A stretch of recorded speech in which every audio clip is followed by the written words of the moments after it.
యువనేత ఐటీ శాఖ మంత్రి నారా లోకేష్ తన శాఖపై సమీక్ష నిర్వహించారు. ఇన్ఫర్మేషన్ టెక్నాలజీ, ఎలక్ట్రానిక్ శాఖపై మంత్రి లోకేష్ అధికారులతో రివ్యూ చేశారు.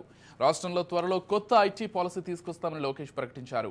రాష్ట్రంలో కొత్తగా ఐటీ, ఎలక్ట్రానిక్స్ కంపెనీలు తీసుకొచ్చేందుకు ఎలాంటి ప్రోత్సాహకాలు ఇవ్వాలనే అంశంపై అధికారులను ఆరా తీశారు. ఇప్పటికే ఉన్న ఐటీ కంపెనీలకు ప్రభుత్వం చెల్లించాల్సిన ప్రోత్సాహకాల బకాయిలు, ఇతర వివరాలను ఆరా తీశారు. వీలైనంత త్వరగా వివరాలు సమర్పిస్తే ఇన్వెస్టర్స్ ఫ్రెండ్లీ విధానాలతో నూతన కొత్త పాలసీ తీసుకొస్తామని లోకేష్ స్పష్టం చేశారు. అదేవిధంగా విశాఖపట్నాన్ని ఐటీ హబ్గా తీర్చిదిద్దామని ప్రకటన చేశారు. తిరుపతిని ఎలక్ట్రానిక్స్ హబ్గా మార్చేందుకు ప్రణాళిక సిద్ధం చేశామని పేర్కొన్నారు. ఐటీ, ఎలక్ట్రానిక్స్ రంగంలో పేరుగాంచిన కంపెనీలు రాష్ట్రంలో పెట్టుబడులు తీసుకొచ్చేందుకు ప్రత్యేకంగా ఆహ్వానిస్తామని వివరించారు. మొత్తంగా ఐటీ మినిస్టర్ నారా లోకేష్ తన శాఖపై అయితే సమీక్షను నిర్వహించారు. ఇన్ఫర్మేషన్ టెక్నాలజీ, ఎలక్ట్రానిక్ శాఖలపై మంత్రి లోకేష్ అధికారులతో రివ్యూ చేసి రాష్ట్రంలో త్వరలో కొత్త ఐటీ పాలసీ తీసుకొస్తామని అయితే ప్రకటించేశారు. ఇదే అంశానికి సంబంధించి మరింత సమాచారం అందించడానికి మా ప్రతినిధి శ్రీనివాస్ ఫోన్ ద్వారా సిద్ధంగా ఉన్నారు. రైట్, చెప్పండి శ్రీనివాస్. ఒకవైపు విశాఖని ఐటీ హబ్గా మార్చుకోవడంతో పాటు మరోవైపు తిరుపతిలో కూడా ఎలక్ట్రానిక్స్ హబ్స్గా మార్చాలని ఇప్పటికే ప్రణాళిక సిద్ధం చేశాం, కొత్త పెట్టుబడులు వచ్చేందుకు నూతన పాలసీని కూడా ప్రవేశపెట్టబోతున్నామంటూ లోకేష్ అయితే రివ్యూ మీటింగ్లో చెప్పినట్లుగా తెలుస్తోంది. మొత్తంగా లోకేష్ రివ్యూ మీటింగ్కి సంబంధించి ఐటీ శాఖకు సంబంధించి పూర్తి సమాచారం ఏంటి శ్రీనివాస్?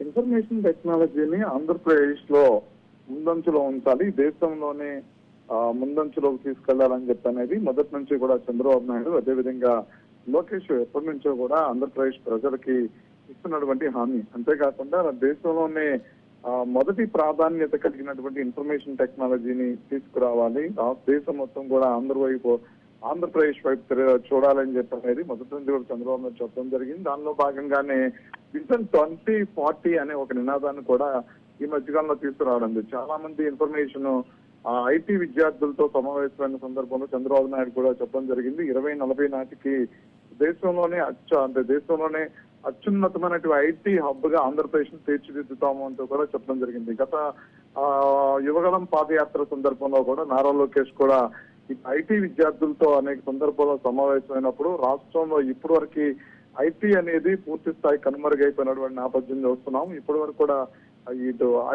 ఎవరైతే ఐటీ విద్యార్థులు ఎవరైతే ఉంటారో వీళ్ళందరూ కూడా పూర్తి స్థాయిలో ఇతర రాష్ట్రాలకి వెళ్లాల్సిన పరిస్థితి మరొకసారి వచ్చింది. అయితే 2014 నుంచి 2019 లోపు తీసుకొచ్చినటువంటి ఐటీ పార్క్ కానీ ఏదైతే ఉందో ఐటీ హబ్, అనేక కంపెనీలు హెచ్సిఎల్ కావచ్చు, టాటా కావచ్చు, అనేక కంపెనీలు వరుస పెట్టి ఆంధ్రప్రదేశ్ కు వస్తున్న నేపథ్యంలో కొన్ని కంపెనీలకి ఇవ్వాల్సినటువంటి రాయితీని ఇవ్వటంలో కానీ వాళ్ళకి చెల్లించాల్సినటువంటి ఏదైతే బకాయిలు చెల్లించడంలో కానీ ఆంధ్రప్రదేశ్ ప్రభుత్వం నిర్లక్ష్యం వహించింది. దాని ద్వారా రావాల్సినటువంటి కొత్త కంపెనీలు రాకపోగా మిగిలిన కంపెనీలు కూడా పూర్తి స్థాయిలో వాళ్ళ ఆంధ్రప్రదేశ్ లో వాళ్ళ యాక్టివిటీస్ ని ఆపేసినటువంటి నేపథ్యం చూస్తున్నాం. మరొకసారి ఆంధ్రప్రదేశ్ ని ఇటు ఐటీ హబ్ గాను, అదేవిధంగా తిరుపతిని ఎలక్ట్రానిక్స్ హబ్ గాను తీర్చిదిద్దాలి అంటే కనుక పెట్టుబడులు తీసుకురావాలి. అంతేకాకుండా రాష్ట్రం ప్రస్తుతానికి వాళ్ళకి ఇస్తున్నటువంటి ఏదైతే ఇటు స్థల సేకరణ కావచ్చు, మిగతా అంశాలు ఏదైతే ప్రభుత్వం నుంచి అందించాల్సినటువంటి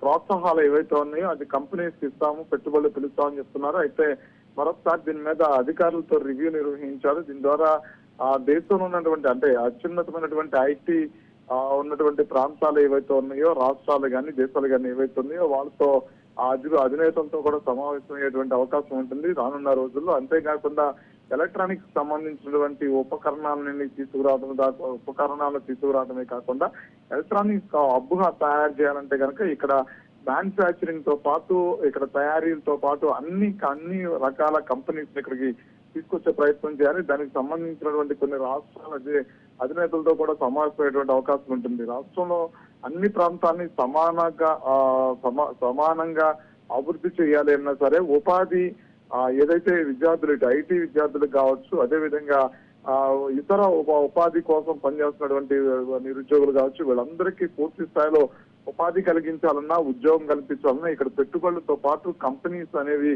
చాలా ఆవశ్యకత ఉంది. విభజన ఆంధ్రప్రదేశ్ రాష్ట్రానికి వచ్చినటువంటి కంపెనీస్ కానీ, అదేవిధంగా రాష్ట్రంలో నెలకొన్నటువంటి పరిస్థితులు దేశం మొత్తం కూడా చూస్తున్న నేపథ్యం పక్కన ప్రత్యేక హోదా అంశంలో కూడా రాష్ట్రం వెనకబడినటువంటి పరిస్థితి. అంతేకాకుండా రాష్ట్రానికి రావాల్సినటువంటి ఏవైతే కంపెనీస్ ఉన్నాయో అవి త్వరగతిని రాకపోవటం, స్థల సేకరణ చేసి కంపెనీస్ ఇచ్చినప్పుడు కూడా వాళ్ళు కూడా ఇక్కడ ఇన్వెస్ట్ చేయడానికి ఆలోచనలో పడ్డం ఇలాంటి అన్ని అంశాలన్నీ కూడా ఇప్పుడు రాష్ట్రం వెనకబడిపోయిన పరిస్థితి ఉంది. దాన్ని త్వరగా ముందుకు తీసుకెళ్లాలంటే గనక ప్రజలకి అది ఇటు ఐటీ ద్వారాను అదేవిధంగా ఎలక్ట్రానిక్ ద్వారా పూర్తి స్థాయిలో వాటిని డెవలప్ చేయగలిగితే కనుక రాష్ట్రానికి చాలా వరకు కూడా పెట్టుబడులు పెట్టేటువంటి కంపెనీలు వచ్చేటువంటి అవకాశం ఉంది. ఉపాధి కలిగేటువంటి పరిస్థితులు కూడా కనిపిస్తున్నాయి. Right, thank you Srinivas.